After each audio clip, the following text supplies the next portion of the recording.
नमस्कार, पेश है न्यूज रफ्तार से। प्रधानमंत्री नरेंद्र मोदी ने शुक्रवार को रूसी राष्ट्रपति व्लादिमीर पुतिन के साथ बात की। इस दौरान उन्होंने यूक्रेन की स्थिति पर भारत के दीर्घकालिक रुख को दोहराते हुए बातचीत और कूटनीति का समर्थन किया। प्रधानमंत्री कार्यालय के एक बयान में कहा गया है कि टेलीफोन पर बातचीत के दौरान दोनों नेताओं ने दिसंबर 2021 में राष्ट्रपति पुतिन की भारत यात्रा के दौरान लिए गए निर्णयों के कार्यान्वयन की समीक्षा भी की। बयान के मुताबिक उन्होंने विशेष रूप से कृषि वस्तुओं, उर्वरकों और फार्मा उत्पादों में द्विपक्षीय व्यापार को कैसे और प्रोत्साहित किया जा सकता है, इस पर विचारों का आदान प्रदान किया। दोनों नेताओं ने अंतर्राष्ट्रीय ऊर्जा और खाद्य बाजारों की स्थिति सहित वैश्विक मुद्दों पर भी चर्चा की। पीएमओ ने कहा, यूक्रेन में मौजूदा स्थिति के संदर्भ में प्रधानमंत्री ने वार्ता और कूटनीति के पक्ष में भारत के लंबे समय से चले आ रहे रुख को दोहराया। बयान में कहा गया है कि नेताओं ने वैश्विक और द्विपक्षीय मुद्दों पर नियमित परामर्श जारी रखने पर भी सहमति व्यक्त की। उच्चतम न्यायालय ने भाजपा से निलंबित नेता नुपुर शर्मा की पैगंबर मोहम्मद के बारे में विवादित टिप्पणी को लेकर उन्हें शुक्रवार को कड़ी फटकार लगाते हुए कहा कि नुपुर की अनियंत्रित जुबान ने पूरे देश को आग में झोंक दिया। न्यायालय ने नुपुर शर्मा को अपनी इस टिप्पणी के लिए देश से माफी मांगने को भी कहा है। न्यायालय ने नुपुर शर्मा की विवादित टिप्पणी को लेकर विभिन्न राज्यों में दर्ज प्राथमिकियों को एक साथ जोड़ने संबंधी उनकी अर्जी स्वीकार करने से इनकार करते हुए कहा कि उन्होंने पैगंबर मोहम्मद के बारे में टिप्पणी या तो सस्ता प्रचार पाने के लिए या किसी राजनीतिक एजेंडे के तहत या किसी घृणित गतिविधि के तहत की। न्यायमूर्ति सूर्यकांत और न्यायमूर्ति JB पारदीवाला की अवकाशकालीन पीठ ने कहा, ये बयान बहुत व्यथित करने वाले हैं और इनसे अहंकार की बू आती है। इस प्रकार के बयान देने का उनका क्या मतलब है? इन बयानों के कारण देश में दुर्भावनापूर्ण घटनाएं हुई। नुपुर शर्मा की ओर से पेश हुए वरिष्ठ अधिवक्ता मनिंदर सिंह ने कहा कि उनकी मुवक्किल ने अपनी टिप्पणियों के लिए माफी मांगी है। पीठ ने कहा, उन्होंने बहुत देर से माफी मांगी और वह भी यह कहते हुए मांगी कि यदि धार्मिक भावनाएं आहत हुई हैं वगैरह वगैरह, उन्हें तत्काल टीवी पर आकर देश से माफी मांगनी चाहिए थी, ऐसा कोर्ट ने अपने निर्णय में कहा है। एकल उपयोग वाली प्लास्टिक यानी SUP की चिन्हित वस्तुओं पर शुक्रवार से प्रतिबंध लागू हो जाने के साथ ही राज्य सरकारें एक प्रवर्तन अभियान शुरू कर इस तरह की वस्तुओं के निर्माण, वितरण, भंडारण और बिक्री से जुड़ी इकाइयों को बंद कराने की पहल कर रही हैं। हालांकि कई विनिर्माताओं ने कहा है कि विकल्पों के अभाव के कारण वे प्रतिबंध लागू करने के लिए तैयार नहीं हैं, लेकिन केंद्रीय पर्यावरण मंत्री भूपेंद्र यादव ने कहा है कि सरकार ने उद्योग जगत और आम जनता को SUP उत्पादों पर पाबंदी की तैयारी के लिए पर्याप्त समय दिया है और उसे उम्मीद है कि 1 जुलाई से इसे लागू करने में सभी का सहयोग मिलेगा। समाजवादी पार्टी के अध्यक्ष अखिलेश यादव ने उत्तर प्रदेश सरकार को युवाओं को लैपटॉप देने का उसका चुनावी वादा याद दिलाते हुए शुक्रवार को कहा कि बच्चों को स्कूटी भी मिलनी चाहिए। अपने जन्मदिन पर मेधावी छात्रों को लैपटॉप बांटने के बाद एक संवाददाता सम्मेलन में अखिलेश यादव ने कहा, हम सत्ता में नहीं हैं, इसलिए कुछ ही बच्चों को लैपटॉप दिया गया है। लैपटॉप इसलिए दिया गया है ताकि सरकार को युवाओं को लैपटॉप देने का उसका चुनावी वादा याद दिलाया जा सके। इस बीच उत्तर प्रदेश के मुख्यमंत्री योगी आदित्यनाथ ने अखिलेश यादव को उनके जन्मदिन की बधाई दी। उन्होंने ट्वीट कर कहा, पूर्व मुख्यमंत्री अखिलेश यादव जी को उनके जन्मदिन पर शुभकामनाएं। शिवसेना नेता संजय राउत शुक्रवार को धन शोधन के मामले में अपना बयान दर्ज कराने के लिए प्रवर्तन निदेशालय के समक्ष पेश हुए।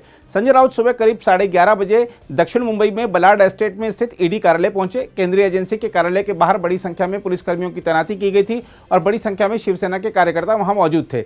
ईडी कार्यालय तक जाने वाली सड़कों पर अवरोधक लगाए गए थे। शिवसेना सांसद संजय राउत के ईडी कार्यालय में पहुंचने पर उन्हें गले में भगवा मफलर पहने हुए देखा गया और उन्होंने अपने वकील के साथ कार्यालय में प्रवेश करने से पहले हाथ हिलाकर अपने समर्थकों का अभिवादन भी किया।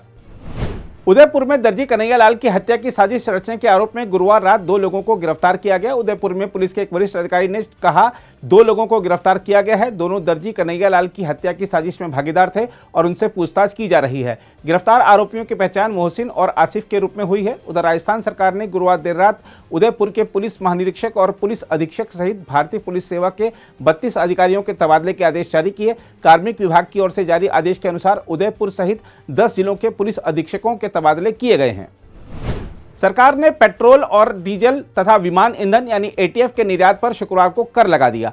इसके अलावा ब्रिटेन जैसे कुछ देशों की तरह भारत ने स्थानीय स्तर पर उत्पादित कच्चे तेल से होने वाले अप्रत्याशित लाभ पर भी कर लगा दिया है। वित्त मंत्रालय की एक अधिसूचना में कहा गया है कि सरकार ने पेट्रोल और ATF के निर्यात पर 6 रुपये प्रति लीटर तथा डीजल के निर्यात पर 13 रुपये प्रति लीटर की दर से कर लगाया है। नई दरें 1 जुलाई से प्रभावी हो गई हैं। इसके अलावा कच्चे तेल के घरेलू स्तर पर उत्पादन पर 23,250 रुपये प्रति टन की दर से कर लगाया गया है। निर्यात कर लगाने का मकसद रिलायंस इंडस्ट्रीज लिमिटेड और रोसनेफ्ट की नायरा एनर्जी जैसी कंपनियों को विदेशों में निर्यात को प्राथमिकता देने से रोकना और घरेलू आपूर्ति बढ़ाना है।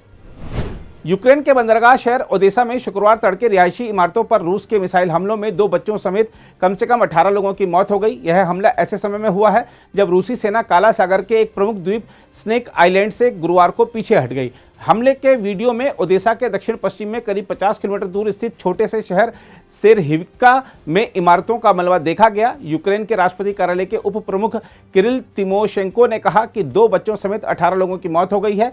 ओदेशा की क्षेत्रीय सरकार के प्रवक्ता सेरेही ब्रातचुक ने कहा कि 30 अन्य लोग घायल हुए हैं।